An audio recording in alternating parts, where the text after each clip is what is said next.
మొన్న వెళ్ళి తీసుకొచ్చాడుగా, అక్కడ ఎక్కడికి వెళ్ళాడు, దావోస్ వెళ్ళి వచ్చాడుగా. రాబోతున్నాయా ఇవన్నీ? ఈ పిట్టకథలు చాలా విన్నాం, ఈ చిట్టినాయుడు గారి పిట్టకథలు చాలా విన్నాం.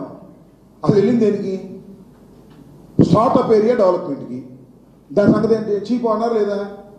అన్నారు లేదా? నేను చెబుతున్నాను కాదుగా, అఫీషియల్ చూసాగా. చిట్టినాయుడు గారు పిట్టకథ రాపండి, ఉన్న విషయం చెప్పండి అని చెబుతున్నాను. చిట్టినాయుడు గారు పిట్టకథ వచ్చిన తర్వాత చెబుతూ ఉంటాడు. ఇదే మా ప్రభుత్వం పడిపోద్దని ఎవడు ఈమెయిల్ పంపించాడు, వాళ్ళ మనిషే పంపించాడు అంట ఈమెయిల్. ఆయనే చెప్తున్నాడు. నిజమో కదో తెలుసుకోమనండి. ఏమి లేక నడవలేక దారం అక్కడ అన్నా అంట. సింగపూర్ నుంచి ఏమి తీసుకురాలేక ఇక్కడికి వచ్చి మా మీద పడుతున్నారు. 5 రోజులు వెళ్ళారు బాబు కొడుకులు ఇద్దరు. వెళ్ళి దేనికి తెలుసా? ఎవరికి చెప్ప, మాకు సెటిల్మెంట్ కోసం వెళ్ళారు. అప్పుడు పూర్వం మన ఈశ్వరు అని ఉన్నాడు కదా మంత్రి గారు, నాకున్న సమాచారం తప్పు రైట్ వాళ్ళని చెప్పానండి. ఈశ్వర్కి వీళ్ళకి మధ్య లావాదేవీలు బాగా జరిగినాయి. మన లోకేష్ గారు హై క్యాష్ ఆయన బాగా జరిగినాయి. వాడిని సెటిల్ చేసుకోవడానికి ఆయన రిలీజ్ అవ్వగానే వెళ్ళారు. కలిసారు లేదు, కొద్దిగా కనుక్కోదు ఒకసారి ప్రెస్ మీట్కి వెళ్ళినప్పుడు. ఈశ్వర్ గారిని కలిసారా లేదు? ఈశ్వర్ గారు మా ఫ్రెండేగా. ఈశ్వర్ గారిని ఇక్కడ తీసుకొచ్చి అద్భుతం అమోఘం అని చెప్పారుగా. మరి వాళ్ళేమో లోపలేశారే, ఈశ్వర్ లోపలేశారు. మొన్న బెయిల్ మీద వచ్చాడు, పెద్ద అవినీతి పరుడు అని. ఆ అవినీతి పరుడికి ఈ అవినీతి పరుడు తోడు. వెళ్ళాడు సింగపూరు, సింగడ అర్థంకి వెళ్ళి వచ్చినట్టు. ఇక వచ్చి చిట్టినాయుడు గారు పిట్టకథలు చెబుతున్నాడు. 64,000 కోట్లు వస్తాయి, 74,000 కోట్లు వస్తాయని. వెళ్ళిందేమో స్టార్టప్ ఏరియా డెవలప్మెంట్ కోసం. రూపాయి పెట్టుబడి లేకుండా 50% అబోవ్ వాళ్ళకి ఇచ్చేటట్టు ఈ వడంబడికలు. ఇవన్నీ పిచ్చి మాటలు.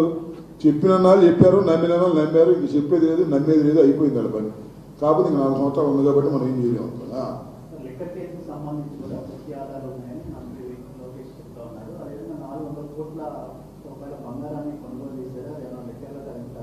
అవునండి, ఒక డిస్టరీ కంపెనీ దాన్ని కొనుక్కుందనుకో, దానికి దీనికి ఏం సంబంధం? డిస్టరీ కంపెనీ 4 కోట్లు పెట్టి కొనుక్కుంది, పెట్టుబడి పెట్టుకుందనుకో, దానికి దీనికి ఏం సంబంధం ఉంటుంది? అక్కడ మేము ముడి పెడుతున్నారు.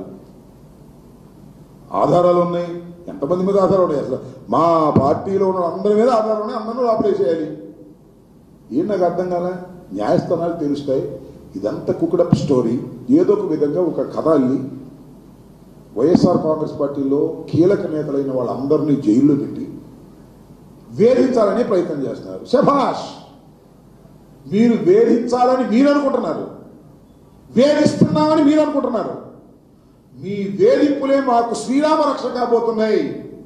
ప్రజల్లో ఒక అద్భుతమైనటువంటి సానుభూతి వచ్చే పరిస్థితి. అన్యాయంగా అక్రమంగా పెట్టేస్తారు మీ దుంపల్లాగా ఎవరు పెడతాడని అనేటువంటి భావన వస్తుంది. వాళ్ళు అనుకుంటున్నారు వైఎస్ఆర్ కాంగ్రెస్ పార్టీ మీద కేసులు పెట్టి వైఎస్ఆర్ కాంగ్రెస్ పార్టీ నాయకుల్ని లోపల పెట్టి అణిచేస్తున్నాం అనుకుంటున్నారు. మీరు అణిచేయటం లేదు, అద్భుతమైన ప్రజాదరణ పెంచే విధంగా చేస్తున్నారు. నేను ఇంకో విషయం చెప్తా. పిన్నెల రామకృష్ణారెడ్డి గారు ఇదే నెల్లూరు జైల్లో ఉన్నాడు, గుర్తుందిగా మీకు? జగన్మోహన్ రెడ్డి గారు ఇక్కడి నుంచి వెళ్ళాడుగా ఆయన పరామర్శించడానికి. నేను కూడా ఆయనతో పాటు హెలికాప్టర్లో. ఆ రోజు ఉన్న ప్రజాదరణ ఈ రోజు ఉన్న ప్రజాదరణ పోల్చగలలేకపోతున్నాను. ఆ రోజు నేను వెళ్ళాను స్వయంగా.